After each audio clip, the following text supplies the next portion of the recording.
Om Duda and Me. Bab 62.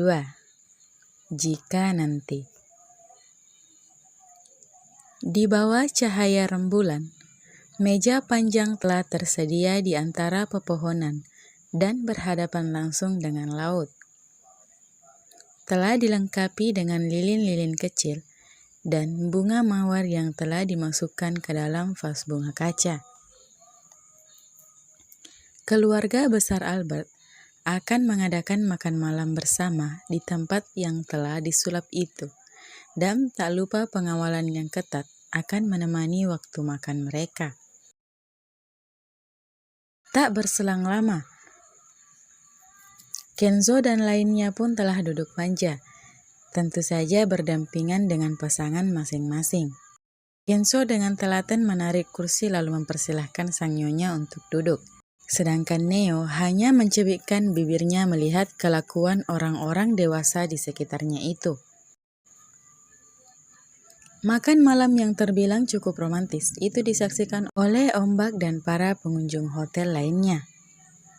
Namun tak ada yang berani mengangkat ponsel mereka untuk hanya sekedar mengabadikan momen itu sebab para pengawal keluarga itu akan memberikan peringatan sebelumnya. Makan malam yang penuh keceriaan dengan sukacita itu pun berakhir setelah melakukan perbincangan yang cukup seru. Semuanya telah kembali ke kamar masing-masing setelah menyepakati bahwa keesokan harinya, yang merupakan hari terakhir mereka di Bali, mereka akan menghabiskan waktu untuk jalan-jalan serta belanja untuk oleh-oleh yang akan mereka bawa pulang. Keesokan harinya, pagi harinya saat cuaca masih sejuk, Kenzo, Azalea, dan Neo sedang mengelilingi taman dengan mengendarai sepeda yang bisa dikendarai oleh mereka bertiga. Neo, Azalea, dan Kenzo yang paling belakang meroda sepeda itu dengan santai sambil bersiul. Setelah lelah, mereka berhenti di taman yang terlihat hamparan bunga yang berwarna-warni. Sungguh indah. Azalea mengacungi jempol untuk suaminya yang telah memikirkan konsep seperti ini untuk disuguhkan kepada pengunjung hotel. Taman ini benar-benar dapat memanjakan mata siapa saja yang melihatnya. Cantik. Ini luar biasa. Azalea merentangkan kedua tangannya, menghirup aroma bunga yang begitu memanjakan indera penciumannya. Kamu suka, sayang? Kenzo memeluk Azalea dari belakang, lalu menyimpan dagunya di bahu Azalea. Sangat, ini sangat indah. Aku suka. Suamiku pintar sekali. Azalea mengelus pipi suaminya yang sedang bermanja di bahunya. Iya dong, siapa dulu dong? Kenzo Albert. Mereka tertawa bersama dan melupakan keberadaan putranya yang sedang duduk melihat ke orang tuanya dengan senyuman tipis di bibirnya. Apa aku juga sudah dewasa nanti? Cicit Neo, rasa malu sendiri membayangkannya. Sayang, aku berharap kita akan seperti ini. Kita akan selalu bahagia seperti ini. Kau harus selalu bersamaku, bersama Neo dan anak-anak kita nantinya. Ucap Kenzo seraya semakin mengeratkan pelukannya. Kamu juga, Hani. Aku harap kamu bisa, meski nanti aku sudah tak cantik lagi. Azalea mengelus tangan Kenzo yang melingkar di perutnya. Bagiku, sayang. Bagaimana jika nanti aku diberikan amanah untuk hamil, terus hitam, dekil? Kenzo tertawa mendengar istrinya. Maka aku akan mendatangkan langsung ahli kecantikan untuk merawat kulit istriku dari ujung rambut sampai ujung kaki. Istriku ini hanya perlu duduk manis, menghabiskan uang perawatan. Benarkah? Terus bagaimana aku gendut? Dan kalau kamu gendut saat hamil, bukankah itu akan terlihat seksi, sayang? Nantikan hal itu. Semoga ya, aku juga menantikan hal itu. Ucap Azalea mengelus perutnya. Hani, kamu ingin 11? Hah? Dikira aku ini kucing, beranak 11. Azalea berada di perutnya. Lebih banyak kan lebih bagus, sayang. Nggak sampai 11 juga dong. Jadi maunya berapa? Kenzo seraya tersenyum. 3, 4. Dan perdebatan tentang jumlah anak itu pun terlanjut hingga mata Azalea melihat sesuatu. Hani, apa itu ada ikannya?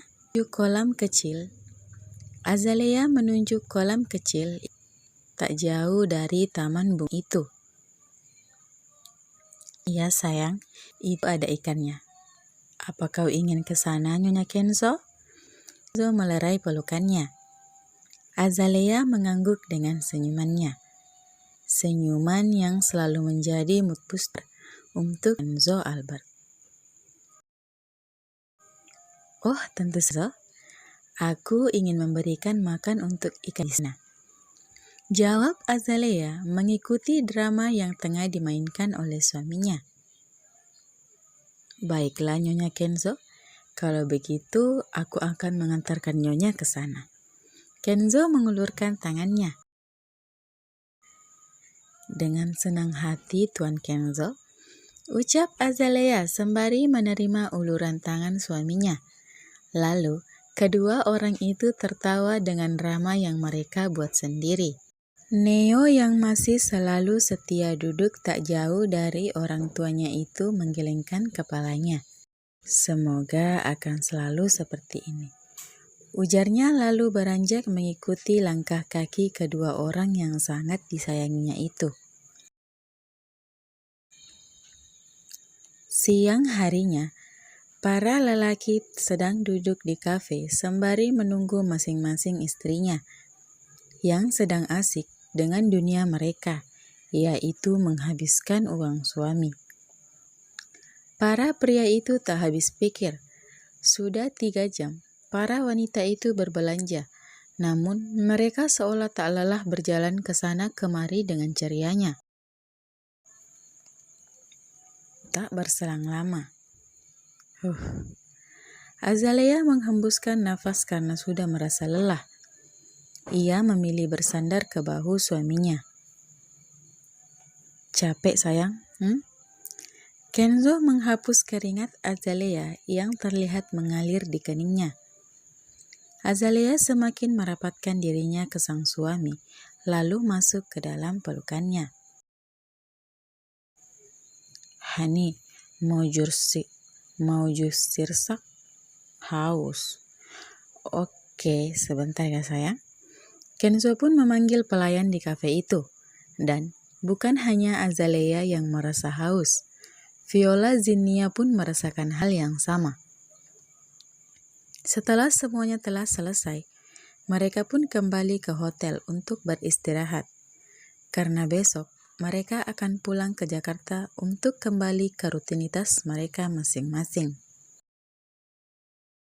Di tempat lain, Asoka merasa kesal karena Fatur terus saja mengirimkan pesan kepadanya. Bahkan, jika Asoka tak membalas pesan itu, bisa dipastikan pria itu tak pernah berhenti untuk menghubunginya sampai ia meresponnya. Maunya apa sih nih cowok? Sungut Asoka kesal saat melihat benda pipihnya yang selalu saja bergetar. Namun, sejurus kemudian Asoka tersenyum.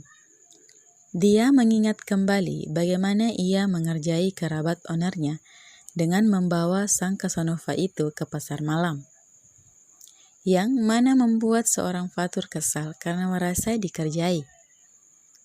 Fatur yang tidak pernah datang ke tempat seperti itu, mau tak mau mengikuti kemauan Asoka untuk lebih dekat dengan wanita itu meski harus berkorban. Asoka masih saja tersenyum tanpa menjawab panggilan itu. Sudah 2 hari. Asoka tak menanggapi pesan dan panggilan dari pria yang cukup gila itu, karena ada sesuatu pekerjaan yang harus segera diselesaikan oleh dirinya dan timnya. Karena tak lama lagi, owner mereka yang tak lain adalah Azalea akan mengikuti acara event yang akan diselenggarakan oleh perancang busana yang berasal dari Paris. Meski mereka sedang asik honeymoon, bukan berarti karyawannya ikut berlibur. Tidak, Asoka dan lainnya masih tetap selalu semangat bekerja untuk melayani para pembeli yang datang ke butik itu. Mbak Rati, kira-kira model cowok untuk event nanti kita minta tolong sama siapa ya? Tanya Asoka kepada salah satu temannya yang paling tua, yaitu Rati. Kenapa nggak kita tanya Adi saja? Siapa tahu dia mau. Adi adalah karyawan satu-satunya yang berjenis kelamin laki-laki di butik itu. Aduh, aku nggak yakin, Mbak. Kan model wanitanya kita pakai Lira. Adi dan Lira tuh kalau ketemu kayak Tom and Jerry, Mbak. Nggak pernah akur. Asoka geleng-geleng kepala mengingat kelakuan temannya itu. Ya habis siapa lagi dong? Nggak mungkin kan kita minta sama owner agar suaminya yang jadi model? Ucap Rati tertawa geli. Itu nggak mungkin lagi, Mbak. Mana mungkin owner kita mau memamerkan suaminya yang tampan itu? Asoka ikut tertawa geli jika mengingat sikap Azalea yang cukup posesif kepada suaminya itu. Dan seluruh karyawannya pun tahu akan hal itu. Belum juga pusing Asoka mereda, tiba-tiba pintu butik itu terbuka dengan kerasnya. Asoka,